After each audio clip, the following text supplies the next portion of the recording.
Gamit ang dalawang daliri niyang may kapal na 10 metro, kumuha ang higanti ng kaunting pulbos na gamot. Pagkatapos, hindi alintana ang paglaban ng batang babae. Pilit niyang pinahid ito sa noo niya. Pagkatapos, kumuha siya ng isang mangkok ng banal na tubig. At mabilis na inabot ito sa harap ng batang babae. Nakita niyang tumanggi ang babae. Agad na nagalit ang higanti. Inom.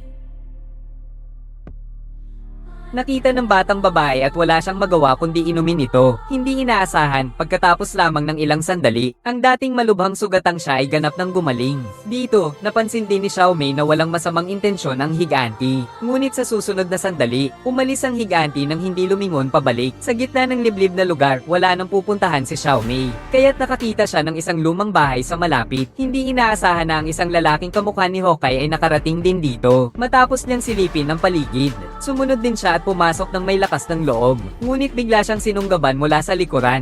Pareho silang nahulog sa isang silid sa ibaba, hanggang sa nakita ni Kuya ang taong nasa harapan niya. Doon niya lang nalaman na ang kanyang nakababatang kapatid na si Mema pala ito. Labis ang kanilang kagalakan sa muling pagkikita. Ngunit ng mga oras na yon, isang painting sa dingding ang biglang pumukaw ng pansin ni Xiaomei. Ang lumang bahay na ito pala ang dati nilang tahanan. Ngunit bago pa man nila maisip ang nakaraan, kasabay ng isang malamig na hangin, ang bruhang itim na humahabol sa kanila ay nakarating na rin doon. Dali-daling kinuha ni Xiaomei ang kanyang armas at inihagis ito. Ngunit madali itong naiwasan ng kalaban.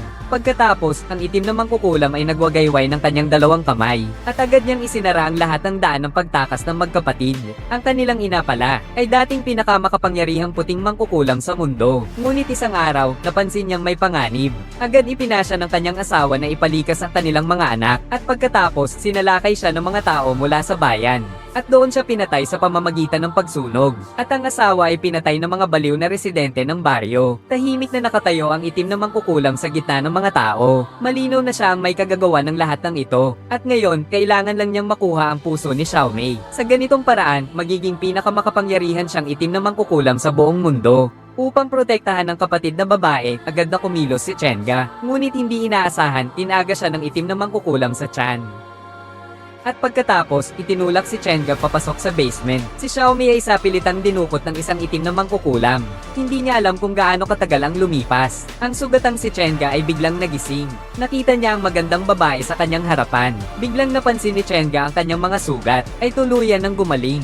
Pagkatapos ay nagmadali siyang magtanong sa babae kung ano ang nangyari. Nang makita ito ni Daimei, hindi na siya naglihim pa. Akala ko siya ang huling natirang puting mangkukulam sa mundo, na matagal ng lihim na nagpoprotekta sa magkapatid. Kaya naman para mailigtas agad si Xiaomei na nahuli, agad na inilabas ni Kuya Qiang ang lahat ng kanyang yaman. Nagplano siyang labanan ng itim na mangkukulam at magkasabay na mamatay. Habang si Damei naman ay hindi nagpahinga, agad niyang pinakawalan ng mahika ng puting mangkukulam. At inenchant ang mga armas ni Kuya Qiang para maging pang-pierce. Pagkatapos ng lahat ng paghahanda, agad na umalis ang ilang tao patungo sa pugad ng itim na mangkukulam. At pagkatapos, habang madilim pa, nagtakda sila ng mga steel wire trap sa kagubatan. Ngayon, panahon na para magdusa ang mga itim na mangkukulam.